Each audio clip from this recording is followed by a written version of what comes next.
a gravação. Pronto, perfeito. Bom, gente, ó, a aula está sendo gravada, tá?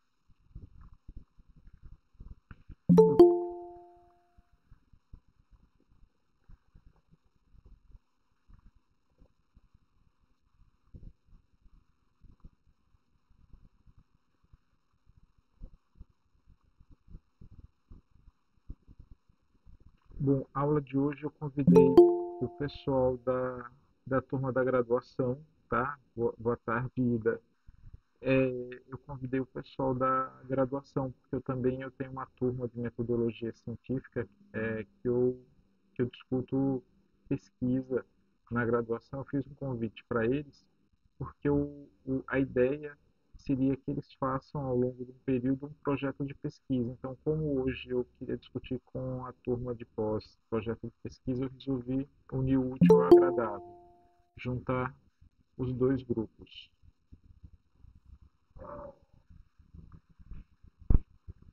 Deixa eu ver, Rafael. Hoje a sala de aula vai estar cheia. Espera.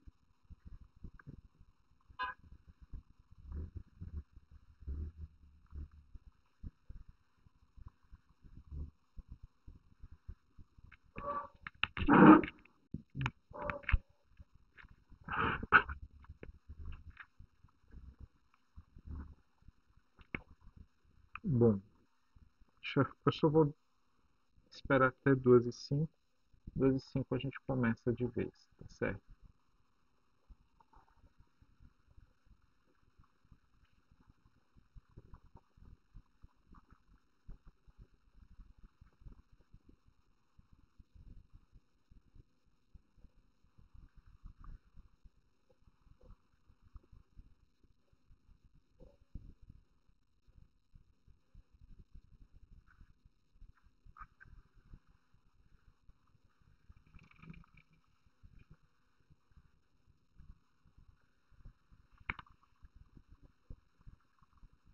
Pronto, 2h05. É, boa tarde a todos. Nós temos hoje a turma de pós, o programa de pós-graduação em gestão e inovação tecnológica em saúde. A gente também tem a turma de metodologia da pesquisa, da graduação. Tá? É uma turma de graduação da medicina do campus Aracaju. Eu resolvi juntar os dois porque os dois grupos vão trabalhar com ciência e o tema que eu gostaria de discutir com vocês é justamente esse projeto de pesquisa. Bom, para o pessoal da graduação, a ideia é que eles desenvolvam ao longo do período um projeto de pesquisa, tá? E o pessoal da pós, é, todo mundo fez um projeto de pesquisa que usou para entrar na pós-graduação, para seleção na pós-graduação, mas só que agora chegou a hora da gente rever esse projeto, tá? A gente vai ter que ressignificar, requalificar esse projeto, até porque todo mundo vai passar por um monte de disciplinas, vocês vão passar 6 meses discutindo pesquisa, ciência, ética, epidêmio e tudo mais, e é uma oportunidade gigante da gente aprender e utilizar esse aprendizado para qualificar a pesquisa que a gente usou para iniciar todo o processo. É, Além disso, não só qualificar, muitas vezes até modificar todo o projeto, todo o escopo do que a gente estava pensando, tá certo? Então, a ideia hoje é essa. Eu vou fazer uma apresentação de mais ou menos 12 slides, colocando para vocês um projeto, o que é um projeto de pesquisa, como se chega a ele, como se forma e conforma um projeto de pesquisa, e logo em seguida a gente abre para fazer uma discussão, tá certo? Então vou lá, vou apresentar esse.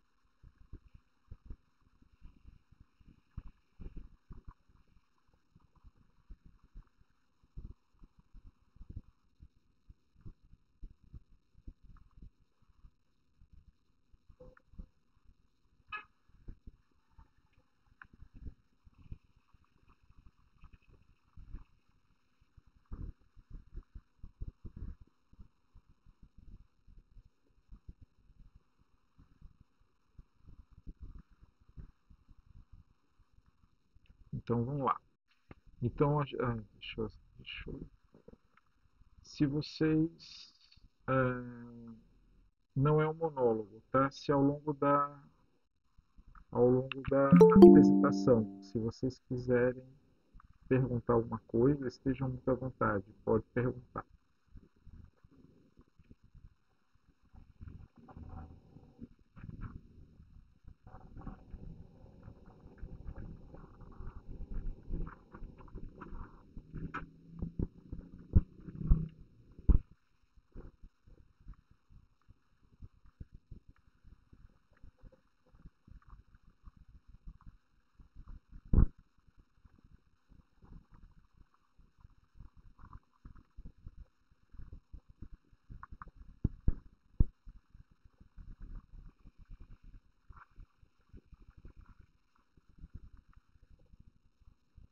Show, consegui.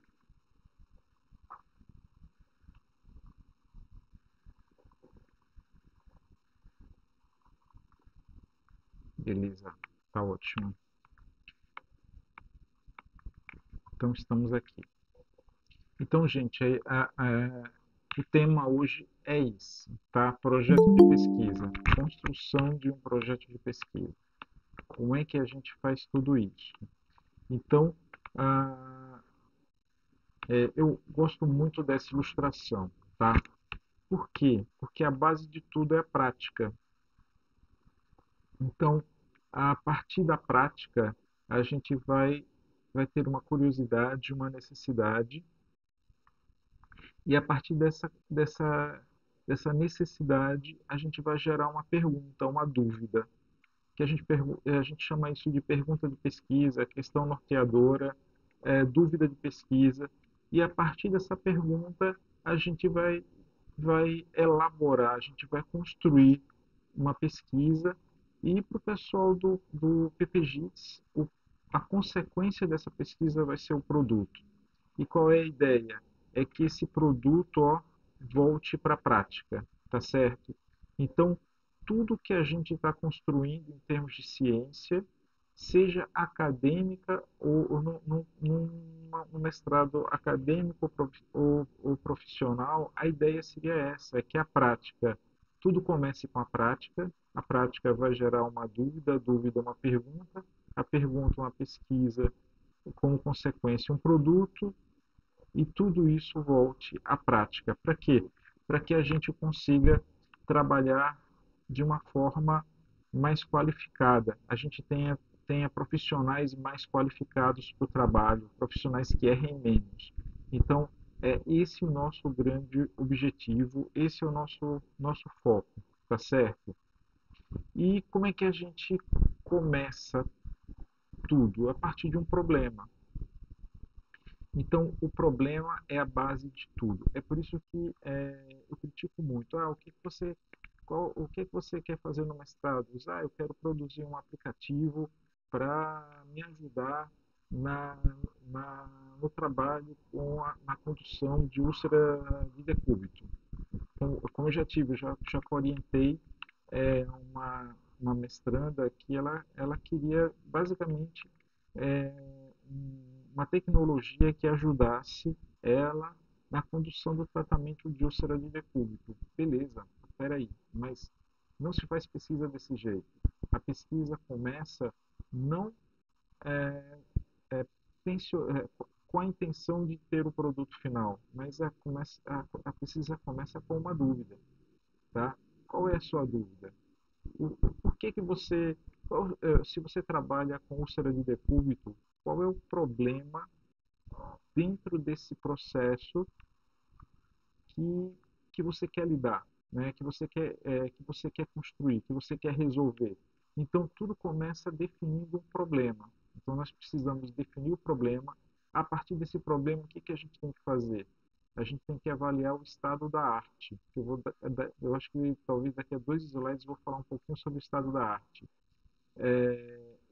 E como é que a gente avalia o estado da arte? Através de uma boa revisão de literatura, tá?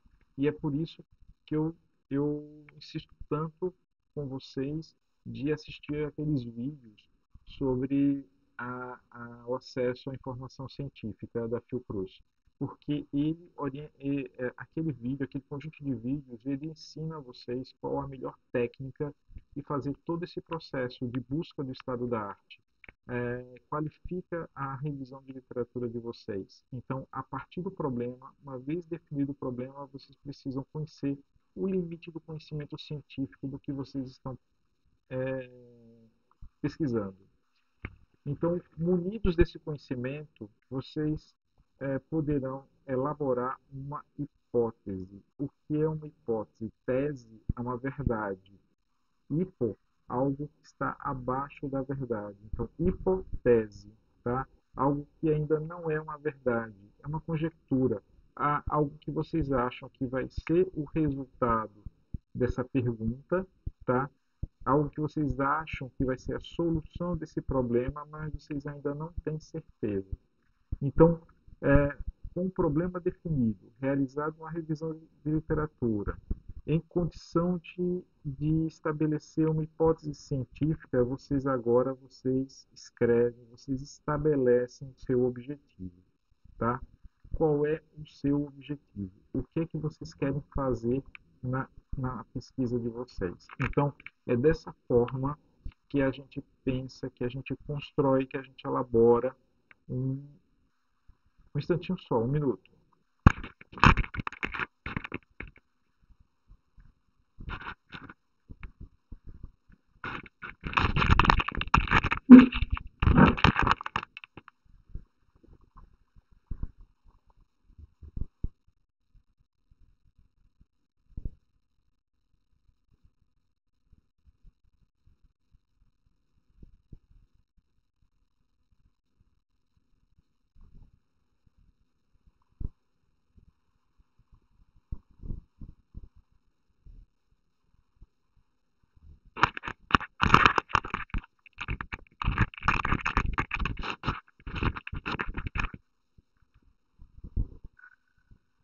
Pronto, gente, problema resolvido. Ai, deixa eu colocar aqui. Então, só revisando. Então, quando a gente quer fazer uma pesquisa, a gente precisa começar com um projeto de pesquisa. Ninguém faz uma pesquisa do zero, do nada. Então, precisamos estabelecer o problema, a partir do problema, conhecer o estado da arte, e para isso a gente faz uma revisão de literatura. Depois da gente ter todo o conhecimento que foi elaborado até hoje, que a gente tem, que obtém com a revisão da literatura, nós temos condições de estabelecer uma hipótese, uma conjectura, o que a gente acha que é a, a resolução, a solução do problema. E para isso, elaboramos o objetivo. Tá? Deixa eu ver aqui uma coisa. Aqui, tá certo, tudo certo. É porque aqui eu tenho que controlar várias coisas. Eu tenho que controlar várias coisas ao mesmo tempo. Nem sempre eu sou tão bom nisso. Então, vamos primeiro para a questão de pesquisa. O problema, tá? Ou a questão norteadora, ou pergunta de pesquisa, tem vários sinônimos para isso. Então, a gente precisa, antes de mais nada, elaborar a nossa questão de pesquisa. Eu preciso dizer uma coisa para vocês. Essa questão de pesquisa, ela não é algo estático. Pelo contrário, é algo bem dinâmico. A gente pode ir mudando a nossa pergunta de pesquisa à medida que a gente está elaborando o nosso projeto. Porque, às vezes, a gente tem uma dúvida e quando a gente vai analisar o estado da arte, a gente percebe que aquela dúvida não é mais dúvida. Aquela dúvida já deixou de ser dúvida. Só quem tem aquela dúvida somos nós. Tá? O mundo inteiro já sabe a resposta daquele problema. Então, o que, que a gente faz? A gente tem a oportunidade de mudar a nossa questão de pesquisa, o nosso problema. Então, a questão de pesquisa posta, o problema, ele não é algo estático, ele é algo dinâmico, algo que pode ser modificado, tá? Então, de qualquer forma, a questão de pesquisa ou o problema de pesquisa é uma incerteza que o investigador pretende resolver sobre algo na população ou da sua prática, né, principalmente. E qual é a origem?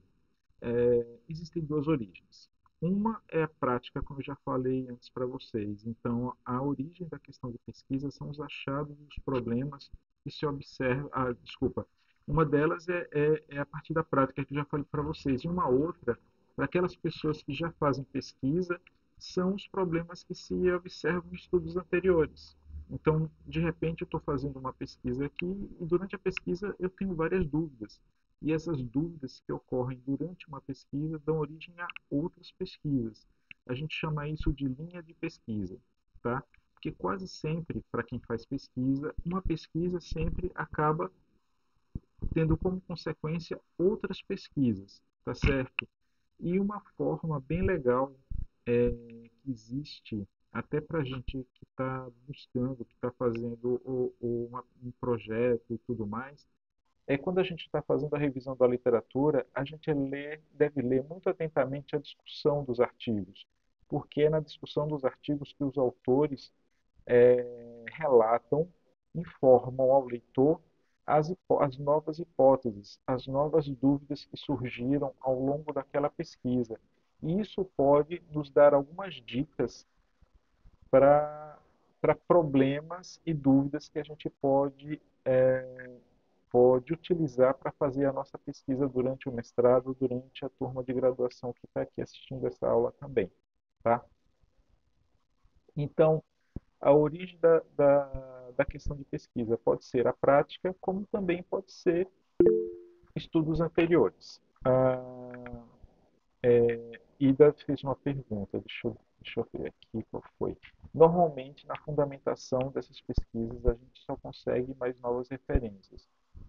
Observar os principais pesquisadores também. Exatamente.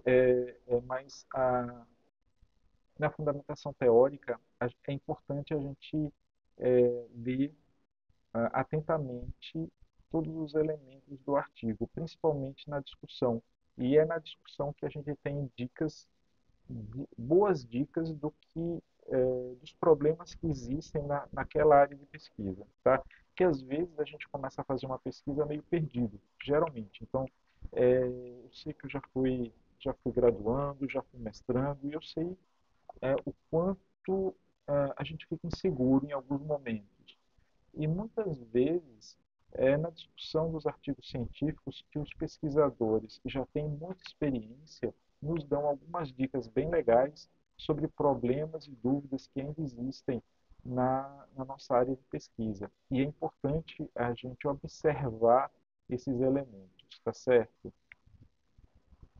E eu coloco aqui no finalzinho, ó, é importante o domínio da literatura publicada em uma determinada área de estudo. E a gente faz isso na revisão da literatura, fundamentação teórica. Também existem vários sinônimos para a revisão da literatura. Fundamentação teórica é um sinônimo. E eu estou chamando isso do instrumento pelo qual a gente conhece o estado da arte.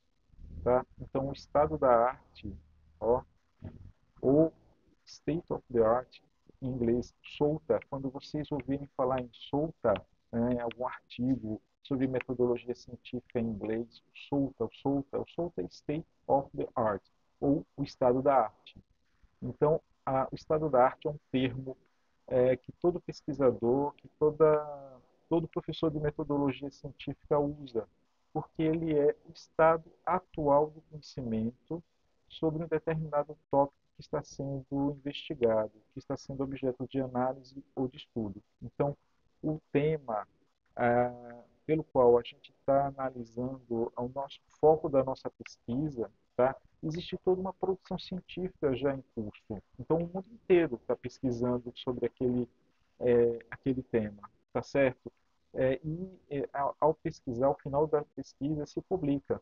Então, se a gente faz uma boa revisão de literatura sobre os artigos mais recentes nessa área, a gente vai ter uma ideia do estado atual do conhecimento sobre esse tópico. Isso é que é o estado da arte, tá? E o estado da arte é o mapeamento de estudos que estão sendo ou já foram realizados com temáticas iguais ou parecidas ao que está sendo estudado, ao que a gente está propondo. Então, não é apenas algo igual ao que a gente está propondo, mas pode ser algo parecido também. Às vezes a gente quer avaliar um instrumento para mensurar a dor na artrite reumatoide, por exemplo. Tá? É, legal, mas só que a gente avalia, não encontra muita coisa, mas tem a dor na fibromialgia ou a dor na esclerodermia. Então, não precisa ser algo exatamente igual ao que a gente está buscando. Pode ser algo parecido também. O estado da arte é algo bem amplo e ele precisa ser conhecido por todos que trabalham com ciência, tá certo? Todos vocês que estão nessa sala, que estão pretendendo fazer uma pesquisa científica, que estão elaborando ou requalificando um projeto de pesquisa, precisam se dedicar algumas horas ou até alguns dias avaliando o estado da arte sobre o tema que vocês estão pesquisando. E ainda sobre o estado da arte, o objetivo é levantar o que se conhece sobre determinado assunto, tá certo? Porém, isso é importante para reconhecer o que está sendo ou foi investigado, tá? É, algo interessante é que eu já falei para vocês e vou repetir. Às vezes a gente acha que aquele problema é um problema, mas quando a gente vai avaliar o estado da arte, a gente percebe que não é mais. Foram feitas centenas de estudos sobre aquele tema e todos já sabem a resposta daquele problema. Quando a gente se depara com isso, será que vale a pena fazer mais uma pesquisa sobre isso? Às vezes não. Então, o que que a gente faz?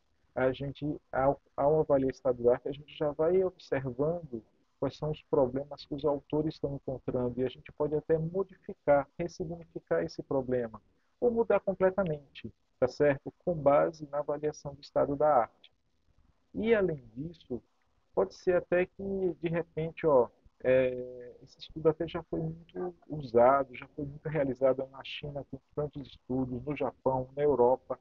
Cara, centenas de trabalhos já foram feitos sobre isso, mas nenhum foi feito ainda no Brasil, nenhum foi feito ainda em Sergipe. O nosso povo, não se conhece nada no nosso povo, na nossa região. Então, embora já tenha sido realizado por várias pessoas no mundo, então o mundo já conhece razoavelmente bem sobre aquele tema, mas pode ser as pessoas da nossa região nunca tenham sido avaliadas.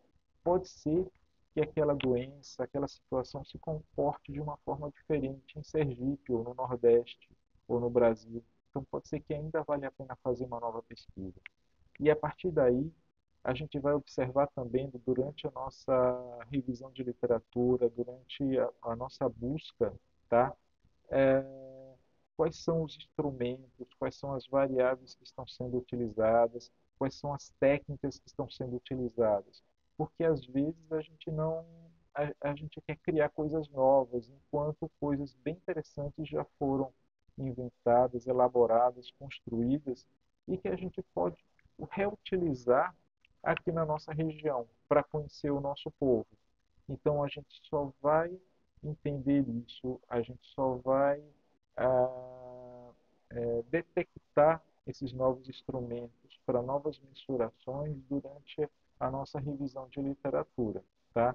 Então, a gente, durante o estado da arte, a gente vai conhecer e reconhecer o que está sendo, já foi investigado, e a gente pode usar posteriormente os instrumentos e materiais que já foram usados em outras pesquisas. Vale a pena ressaltar uma coisa, tá? Quando a gente usa técnicas, instrumentos já usados, já elaborados por outras pessoas, a gente pode fazer isso, desde que a gente dê crédito a essa pessoa, desde que a gente referencie essa pessoa. Olha, eu vou usar esse instrumento de avaliação de estresse elaborado pelo pesquisador Smith nos Estados Unidos em 2022, tá? Na minha pesquisa aqui no Brasil.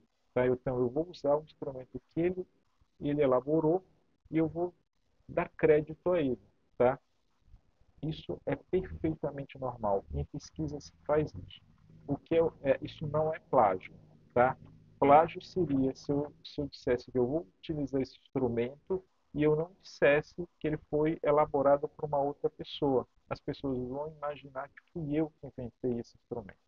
Isso é plágio, tá? Mas se eu utilizar uma técnica, um procedimento, um processo elaborado por uma outra pessoa e referenciar que foi essa outra pessoa que elaborou aquele processo, isso não é plágio, isso é ciência. É muito importante a gente informar para vocês o que é plágio e o que é ciência, tá? Além disso, a gente vai também conhecer mecanismos para estabelecer um ponto de partida para o estudo proposto. Isto é, a gente não precisa reinventar a roda.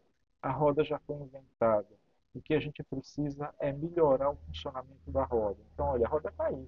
O que eu preciso é inventar uma roda que não precise calibrar, uma roda que não tenha desgaste, uma roda que eu possa andar na neve, no deserto, na areia, na água, em tudo que é lugar. Então a roda já foi inventada. Eu só preciso melhorar a roda. E é para isso que o estado da arte funciona, tá? Para nos orientar como eu posso ter um ponto de partida, não começar do zero. Então, o estado da arte permite que leitores compreendam o conhecimento disponível no momento em que o trabalho foi realizado e o que pode ser acrescentado ao estado de conhecimento atual, que é o que vocês vão fazer. Então, vocês estão aqui todos tentando contribuir para o estado da arte, ampliando essa fronteira do conhecimento. Isso é muito importante e é muito importante que a gente tenha essa discussão nesse momento, tá? Portanto, só para relembrar vocês, como é que eu construo um projeto de pesquisa? Primeiro estabeleço um problema, depois, a partir do problema ter sido estabelecido, ter sido escolhido, eu vou avaliar o estado da arte através de uma revisão de literatura. Uma vez conhecido o volume mais atual do conhecimento sobre esse tema, eu poderei estabelecer ou definir uma hipótese, algo que eu acho que poderia ser a solução desse problema, mas eu ainda não tenho certeza. Para eu ter certeza, eu vou precisar elaborar todo um estudo científico a partir de agora, e com isso eu vou definir o meu objetivo, o meu foco. Eu sempre digo que o objetivo é como um umbigo, está no centro de tudo. O objetivo precisa ser definido e bem definido. Ninguém pode elaborar um protocolo, ninguém pode elaborar um aplicativo, ninguém pode escrever um artigo científico sem que o objetivo esteja muito bem definido, tá certo? E qual é a consequência do objetivo? O método. O método, eu brinco, é que quando eu era estudante e alguém pedia para eu ler um artigo científico, eu pegava o artigo, eu lia o título, eu lia o resumo, a introdução. Aí quando eu chegava no método, eu pulava o método. Pulava por quê? Porque eu não entendia o método. O método para mim era chinês, e chato, né? Eu acho que era a parte mais chata de um artigo científico era o método. Ia para o resultado. Quando o resultado estava legal, bem escrito, didático, eu até lia, mas quando eu não entendia também, eu pulava o resultado.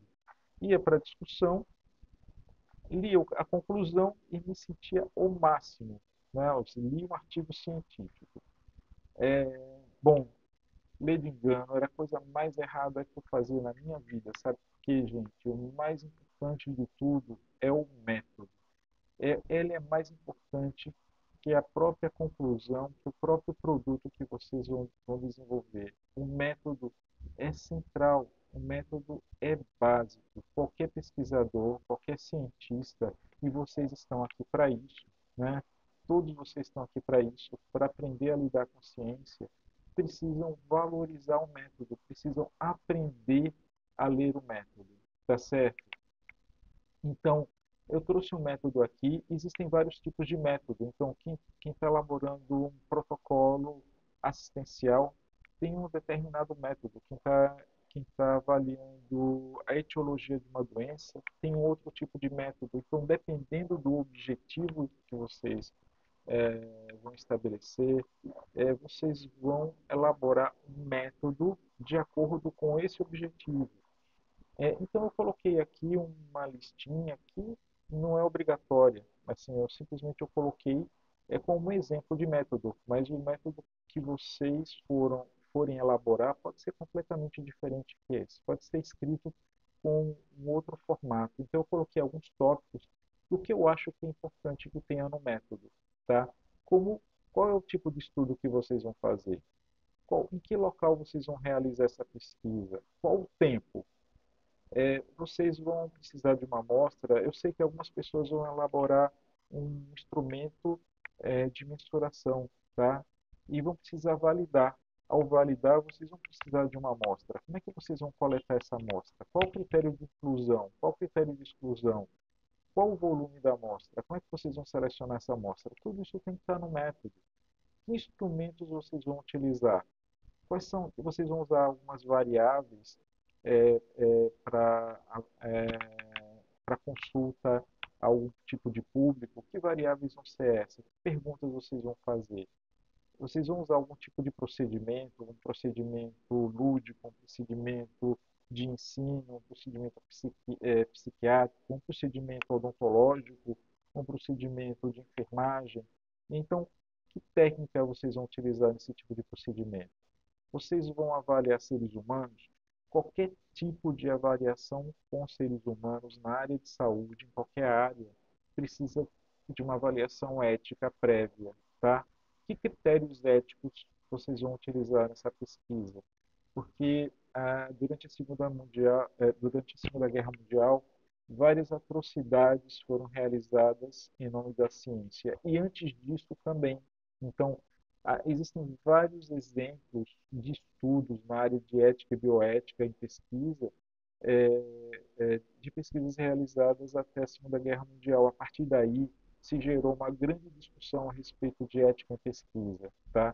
E que hoje a gente tem tudo muito bem estabelecido. Então, qualquer pesquisa na qual você precise fazer uma avaliação com seres humanos, é necessário ter uma avaliação ética pelo Comitê de Ética e Pesquisa. Aqui no Estado, a gente tem alguns comitês de ética que podem ser usados para isso.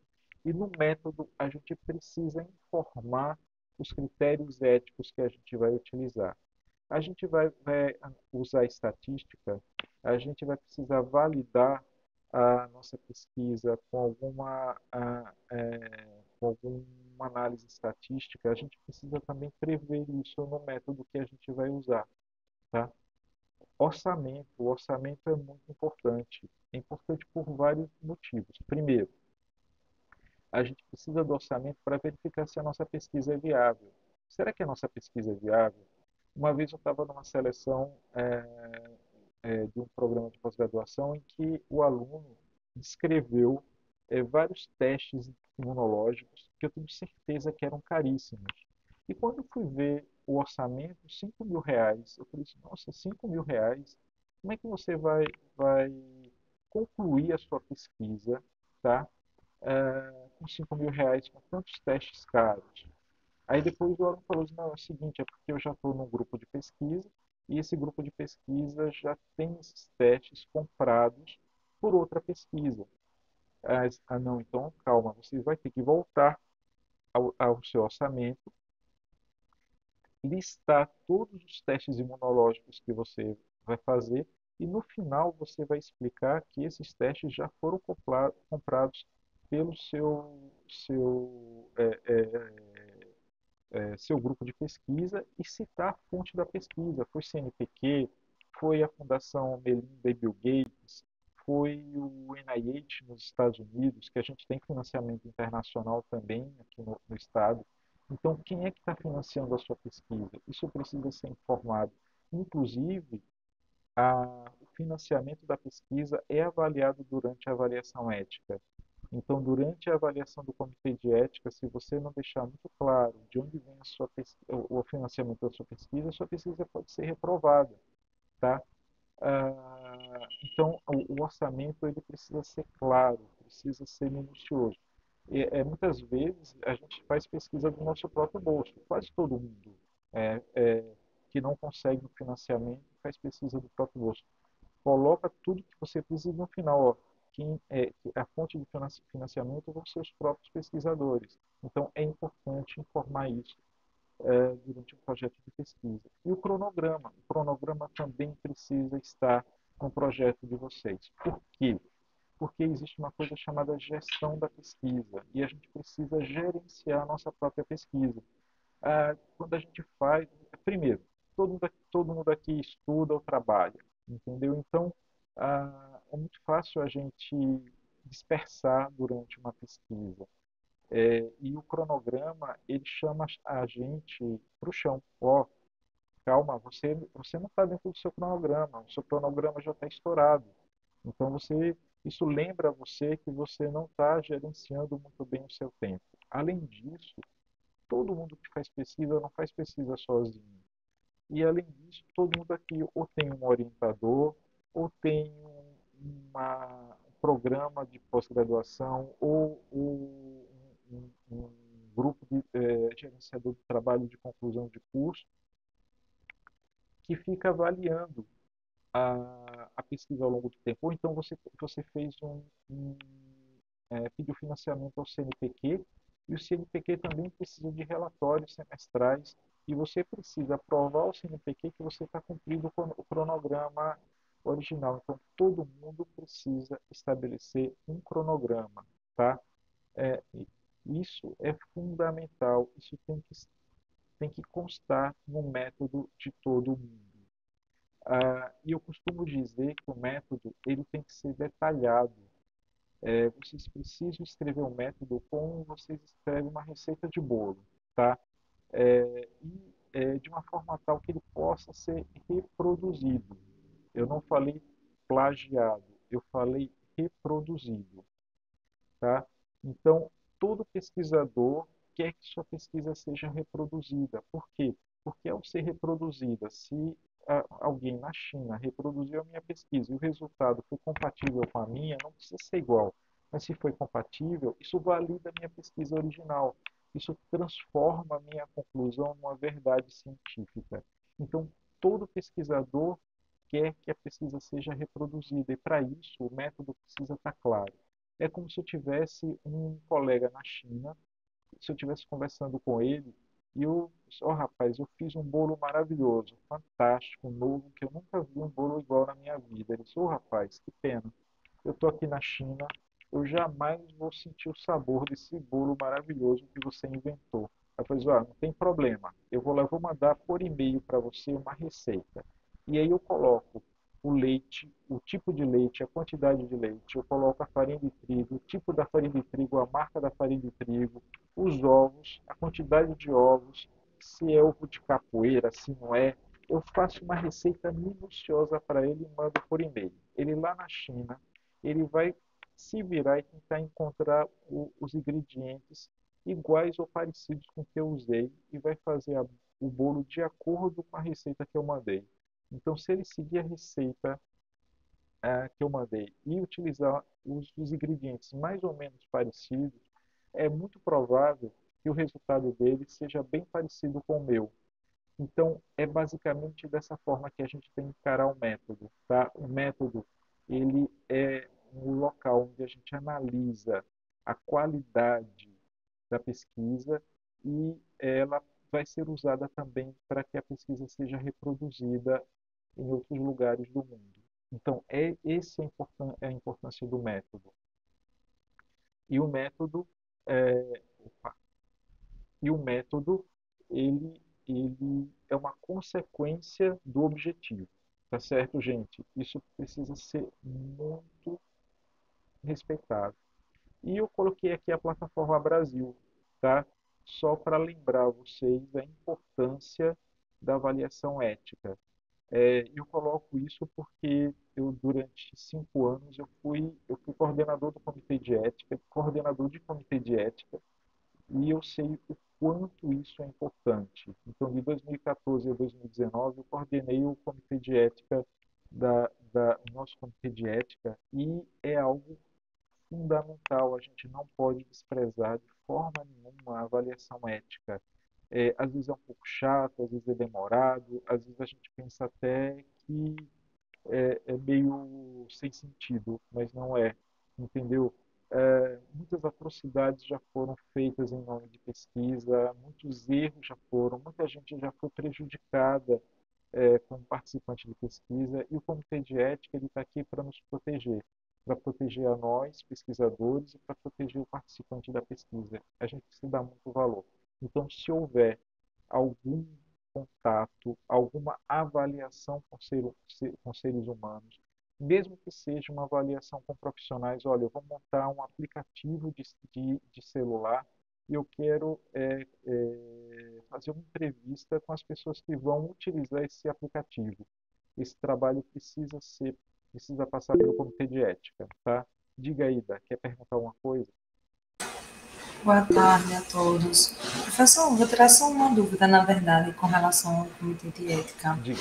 É, quando a gente entrevista gestores, por exemplo, se eu estiver fazendo uma coleta de dados de um determinado setor através da entrevista com esse gestor, é necessário a passagem pelo comitê de ética, sendo que eu não estou coletando informações em relação a ele, mas sim ao setor ao qual ele está servindo. Sim, sim. Então, se você for fazer qualquer coleta de dados com ser humano, com seres humanos, você é obrigada a passar pelo comitê de ética, tá certo? Obrigado, isso é obrigatório. E você só pode começar a sua pesquisa depois que o comitê de ética liberar. O comitê geralmente ele tem uma obrigação de dar uma resposta de 30 a 60 dias. Geralmente ele leva de 60 dias de 2 a 3 meses para liberar a pesquisa. Por isso é que é muito importante, a Ida está colocando que na UFSA de 2 a 3 meses, é por aí mesmo, tá? E é um bom tempo, porque tem alguns lugares que isso pode levar até 6 meses para liberar uma resposta. 2 a 3 é um tempo razoável. Então, para vocês que vão trabalhar com qualquer tipo de avaliação, entrevista, consulta com seres humanos, é preciso encaminhar já, tá? Tem algumas instituições que conseguem ser mais rápidas, mas 2 a 3 meses é um tempo razoável. É um tempo razoável. O volume de projetos que chegam ao nosso comitê é gigante. Nós não temos muitos comitês de ética no Estado. A gente só tem, se eu não me engano, o da UNIT, o nosso, do campus Aracaju, e o de Lagarto. E o de Lagarto ainda está engatinhando um pouquinho, ele não está a pleno vapor, né? Aí tem o IFES também, parece que o IFES tem, né? Eu vi falar que o IFES estava montando o próprio comitê, mas eu não sabia se ele já estava funcionando. E o nosso da UFES, gente, ele tem um volume gigantesco, tá? Gigantesco, é algo assim, desumano quase. É um comitê de pesquisa em seres humanos e quase desumano, né? Então, 2 a 3 meses é bem razoável.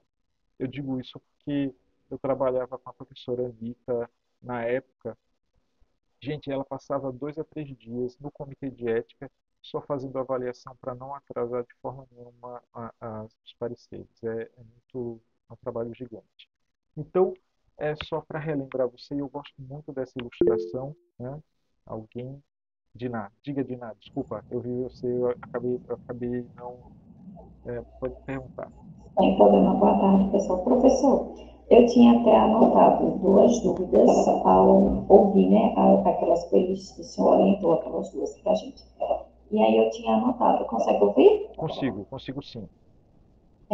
Uma semelhante aqui, que já perguntou, que eu tinha até colocado, porque no meu caso, eu vou avaliar dados funcionais que estão na unidade de segurança do trabalho. Sim, Eu vou pegar, avaliar dados funcionais para que eu possa, né, encontrar variáveis para parametrizar o índice de segurança técnica. Então, eu preciso, né, submeter para poder ter acesso precisa. a esses dados, né? É porque, por causa da identidade, tá?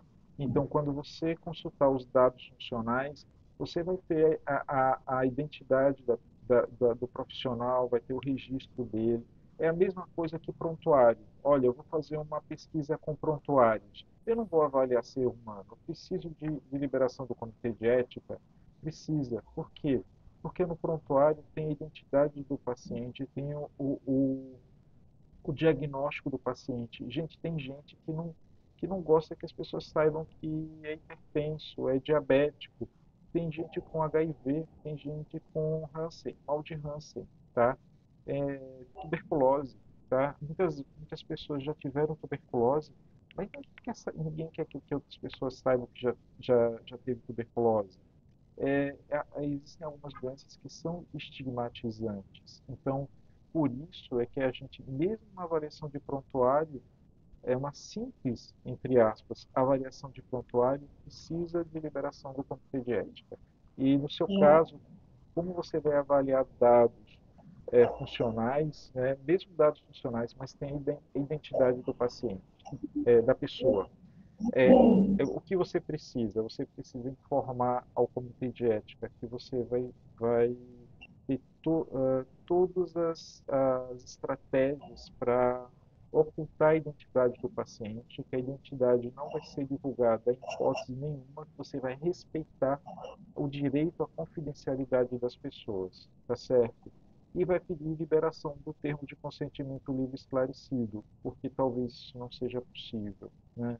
Então, quem lida com o banco de dados, prontuários, geralmente pede liberação do comitê quanto ao termo de consentimento livre esclarecido, porque quando você vai fazer uma consulta, uma entrevista, você precisa pedir ao paciente, ao participante da pesquisa, para assinar o termo de consentimento livre esclarecido.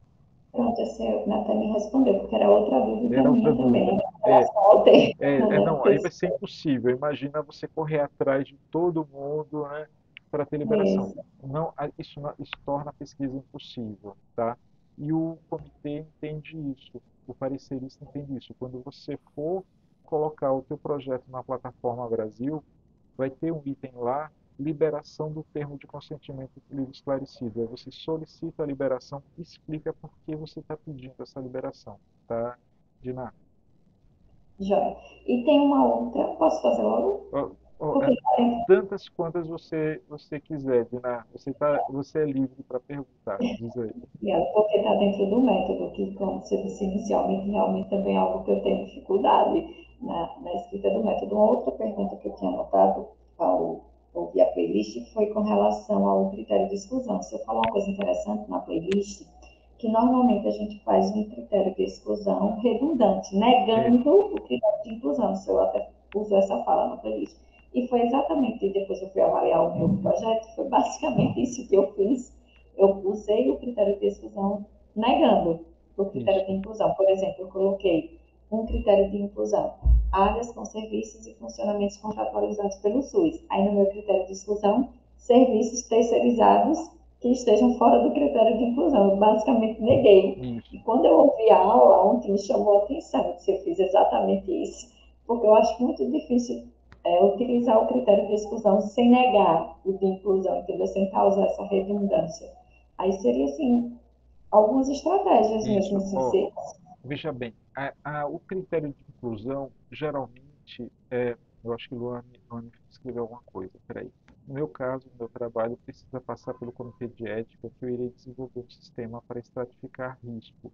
Precisará, precisará por conta da validação do sistema. Isso mesmo, Luane. Como você vai validar? Você vai construir o instrumento e vai validar. Ao validar, você vai avaliar seres humanos, então precisa. Quanto a Diná ela está perguntando como definir o critério de exclusão. O critério de inclusão, geralmente, é a tua população-alvo. É a descrição da sua população-alvo. Vou dar um exemplo para você. De repente, eu quero avaliar grávidas, mulheres grávidas, tá? Só que qual é a população? Eu vou selecionar uma amostra, tá? Uma amostra, sei lá, de 300 pacientes, e a partir dessa amostra eu vou tentar entender o que está acontecendo com as mulheres grávidas. A minha população são as mulheres grávidas, então a amostra, a população. A partir de uma amostra eu quero entender o que está acontecendo na população. Se são mulheres grávidas, são todas as mulheres grávidas do mundo. Se tiver em Marte uma mulher grávida, ela faz parte da minha população. Se tiver uma outra mulher grávida na Lua, ela faz parte também da minha população de mulheres grávidas, que eu vou entender a partir da minha amostra de 300, tá? Agora, só que eu não quero todas as mulheres grávidas, eu quero aquelas mulheres grávidas adolescentes, abaixo dos 19 anos, e que se fazem pré-natal na atenção primária de saúde. Então eu fiz um pequeno recorte na minha população. Então aquelas mulheres de 30 anos, de 25 anos, eu não quero. As mulheres que fazem pré-natal no consultório de obstétrica, eu também não quero. Eu só quero as grávidas adolescentes e que fazem pré-natal na unidade de saúde da família. Entendeu? E essa é a minha população-alvo. Então, o critério de inclusão, eu tenho que descrever qual é a minha população-alvo. São as mulheres grávidas, aquelas que têm idade menor que 19 anos, aquelas que fazem pré-natal com médico ou enfermeira de saúde da família, aquelas que fazem pré-natal obrigatoriamente na unidade de saúde da família, entendeu? Então meu critério de inclusão é a descrição da minha população-alvo. E o que seria critério de exclusão? Assim, primeiro, quando a gente vai causar algum tipo de dano, tá? De repente eu estou testando um medicamento que pode causar algum prejuízo a mulheres grávidas. Então, olha, eu estou testando um novo medicamento, um novo analgésico. E aí o que eu faço? Eu excluo mulheres grávidas, eu excluo extremos de idade, idosos acima de 75 anos ou crianças abaixo de 2 anos. Então são aquelas pessoas expostas a dano, a possíveis danos a partir da minha pesquisa, que não é o seu caso, tá? Ou então aquela situação onde você tem algum problema de logística. Ó, são pacientes com alguma alteração mental que não pode informar adequadamente, ou pessoas que eu preciso que venham até ao HU todo mês, mas moram no interior de Pernambuco, entendeu? Que não possam se deslocar. No seu caso, você vai avaliar registros incompletos, entendeu? Registros, por exemplo, é um paciente com nome feminino, mas sexo masculino, registros com dados incongruentes, entendeu? Então, é, isso é que configura uma exclusão, tá? Problemas de logística, danos, alterações, registros errados, isso pode configurar dano, ou pode configurar exclusão. Entendeu mais ou menos? Entendi. Muito obrigada. Beleza.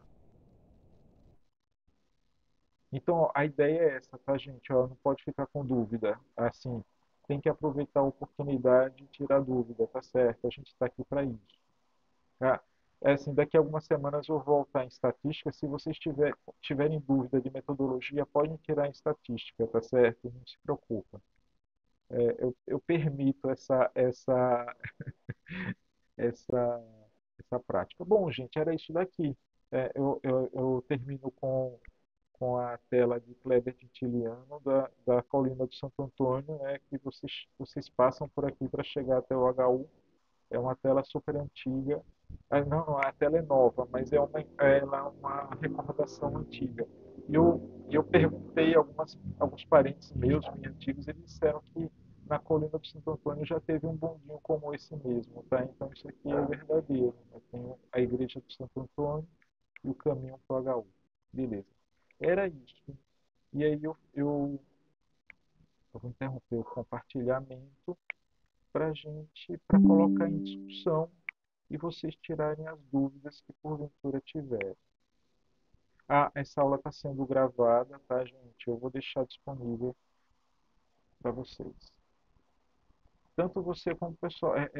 Nós temos convidados também da graduação. Se quiserem perguntar, também pode perguntar, hein, pessoal? Diná quer perguntar. Diz aí, Diná. Eu de novo, deixa eu ver. Eu tinha visto aquele texto do aleitamento materno, né? Eu vi que uma playlist você comentou acerca de que era muito bem feito o artigo, né? E teceu uma crítica com relação ao delineamento de pesquisa que ele trouxe como transversal, né? Isso. E é outra coisa que eu tenho muita dúvida, o delineamento da pesquisa. Por exemplo, no caso de pesquisas como basicamente a minha será, em que eu vou usar muitos dados documentais, dados funcionais, só que não deixa de ser um recorte, né, como se Uhum. fosse transversal, né, não deixa de ser um recorte, mas tem recorte, tem o lado descritivo, tem o lado quantitativo, então eu tenho muita dúvida, a gente usa geralmente como delineamento, o que prepondera Mais ou menos.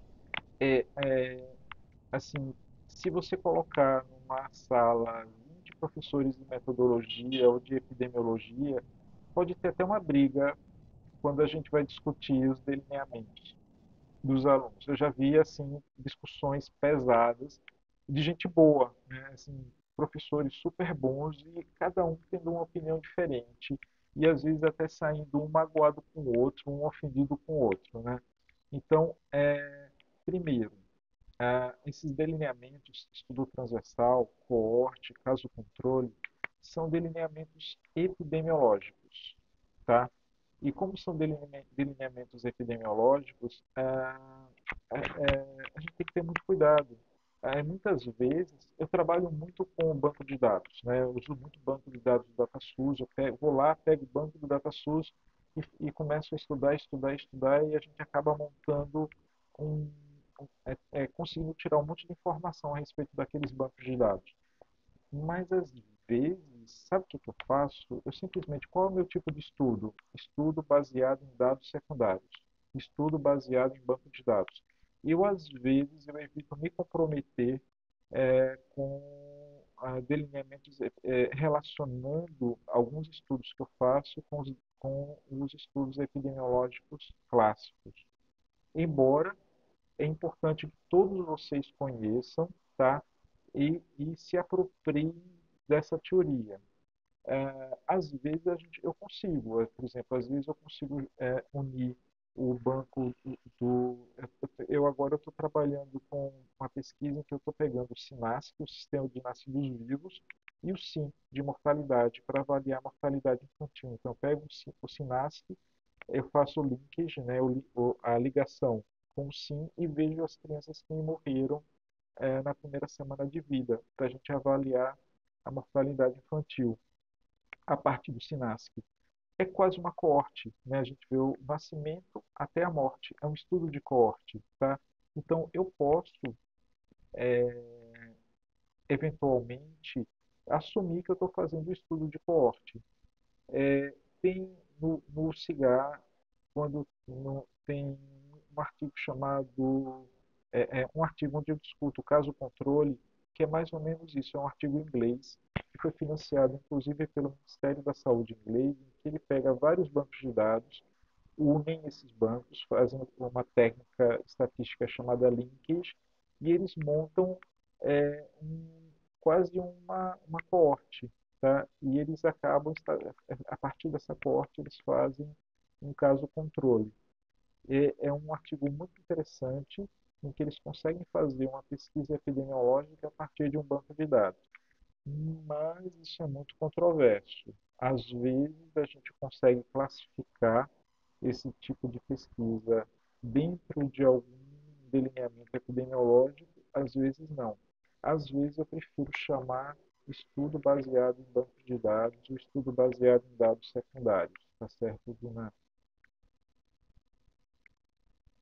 Então, resumindo, você não é obrigada, tá, a, a classificar o seu trabalho baseado em alguma pesquisa epidemiológica. Por exemplo, existem pessoas que fazem uma tese de doutorado num laboratório de dissecção anatômica, tá? De anatomia humana, dissecando cadáveres. Então, às vezes você não consegue classificar algumas boas pesquisas, pesquisas de altíssima qualidade dentro dos delineamentos epidemiológicos clássicos, está certo?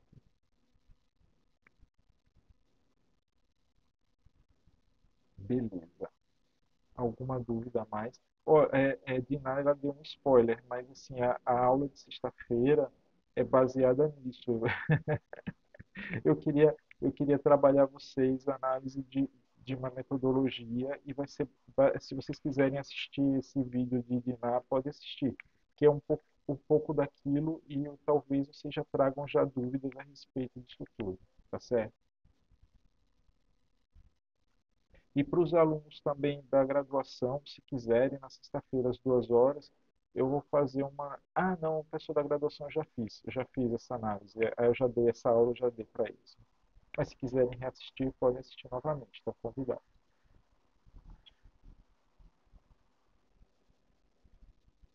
Mais alguma dúvida?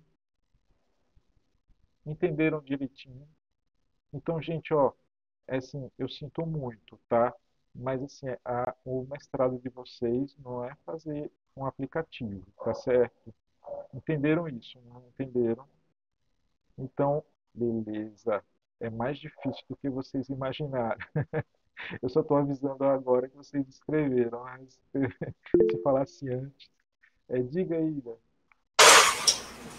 Na verdade, eu já queria fugir um pouco dessa do aplicativo desde o início, mas é porque, como eu não conhecia os produtos do mestrado em si, aí era a única coisa que eu já tinha um conhecimento, por já ter construído outros dois, três aplicativos, né?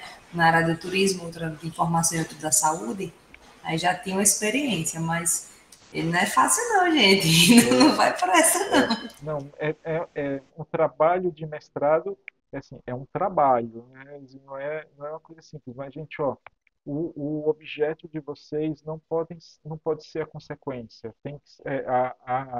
O caminho é muito mais importante do que o produto final. Embora o produto seja necessário para vocês conseguirem o título de mestre, mas em termos de aprendizado, o caminho que vai levar vocês a isso é muito, muito, muito mais importante, tá? Até porque um aplicativo você simplesmente pode fazer uma ligação, contratar um especialista em TI e encomendar o aplicativo a ele e entregar para você daqui a 15 dias. Então, por isso é que a gente tem que ter muito cuidado, tá? E não considerar o produto como o mestrado. O caminho é mais importante que isso. Eu acho que Ida levantou a mão, não foi, Ida? Mas eu tinha uma dúvida, porque, por exemplo, a escolha da minha orientadora teve como base o currículo Lattes dela, que tinha muitas produções com aplicativos. Por isso que eu acabei escolhendo ela, que seria a de Cineia. Mas, no caso, se eu tiver, considerando que eu vou trabalhar com informação em saúde, seria mais interessante uma comunicação, uma produção editorial, né, já que a informação Sim. é um meio mais interessante de se passar. Iria interferir no caso do orientador, Eu creio que porque não. o que me prende ao aplicativo seria ela, no caso. Assim, que na verdade, sabe, Ida, eu sou, assim, o que que a gente faz? Às vezes a gente trabalha e de repente a gente conclui que é interessante usar algum outro aspecto. E aí tem a figura do co-orientador. Então, você pode ter a professora de cineia como sua orientadora, mas se vocês concluírem, talvez seja interessante ter um co-orientador, com alguém da área de comunicação, por exemplo, Aqui você. no PPGITS é comum ter orientadores, porque, por exemplo, no PPGCI, que é o que eu fiz, que é de Ciência da Informação, não é muito receptivo ter co-orientadores. Na verdade, é bem difícil ter co-orientador, Não, então mas não assim, era algo que eu esperava. como nós somos a área de saúde coletiva, e a área de saúde coletiva estimula a interdisciplinaridade, tá? Então, nós estimulamos sim, certo? A coorientação é bem-vinda. É bem verdade que não pode ser qualquer coorientador. Tem que ser um coorientador qualificado, né? Um coorientador que tenha doutorado com qualificação ele precisa passar também pela reunião do colegiado. Então, você e a orientadora, no caso da Cineia, vocês fazem uma carta solicitando a coorientação para o professor fulano, explicam por que a gente passa pela reunião de colegiado e a gente oficializa essa coorientação. É muito bem-vinda, tá certo? Nós estimulamos a coorientação dentro do programa, até porque a área de saúde coletiva é uma área interdisciplinar. Então, quanto mais troca de saberes a gente tiver, melhor. Até porque vocês estão vendo, você tem uma bibliotecária, uma enfermeira, você tem uma fisioterapeuta, uma administradora de empresas. Então, o nosso grupo é interdisciplinar, né? Então, isso é bem visto. A nossa próxima professora, Simone, é uma engenheira metalúrgica, imagina, né? Então, a ideia é essa mesmo, é compartilhar saberes, compartilhar habilidades, tá certo? Ah, sim, Ida perguntou se pode ser externo. Pode sim, pode. Agora, é bem verdade que é um externo qualificado, né? Um externo, se for, por exemplo, uma pessoa da área, e não precisa nem ser da universidade, mas se for alguém qualificado, que trabalha com pesquisa, que tem um saber, um bom currículo Lattes, a gente analisa e a gente autoriza, tá certo? Tem que ser muito específico? Não, não necessariamente. É, a pessoa, o orientador, ele é, precisa estar claro que ele vai contribuir com a sua orientação. Basicamente isso.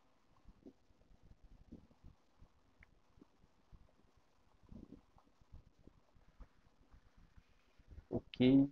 Mais perguntas?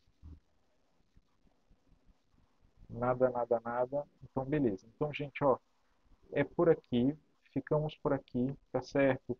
Lembrando que o canal fica aberto. Então, se vocês tiverem dúvida nesse meio tempo, vocês podem acessar o fórum do Cigar, o, a sala de aula do Google de vocês, ou então, quando vocês estiverem assistindo os vídeos do YouTube, vocês podem perguntar nos comentários, tá? Eu periodicamente eu dou uma olhada e vou respondendo à medida que as perguntas forem surgindo. Sexta-feira a gente faz um novo encontro. Eu quero trabalhar com vocês a análise crítica do conhecimento científico. O foco vai ser esse, tá? E eu vou utilizar o artigo que eu acho que foi Diná trouxe do aleitamento materno. Eu vou fazer uma leitura da metodologia desse artigo com vocês, para explicar como eu faço a leitura. Não cada um desenvolve um método diferente de leitura, eu vou explicar como eu faço, tá certo? Para a gente, a partir daí, criar um saber de cada um de vocês, ok? Então, beleza. Então, a gente fica por aqui. Já vou para a minha próxima estação. Valeu. Tchau, gente.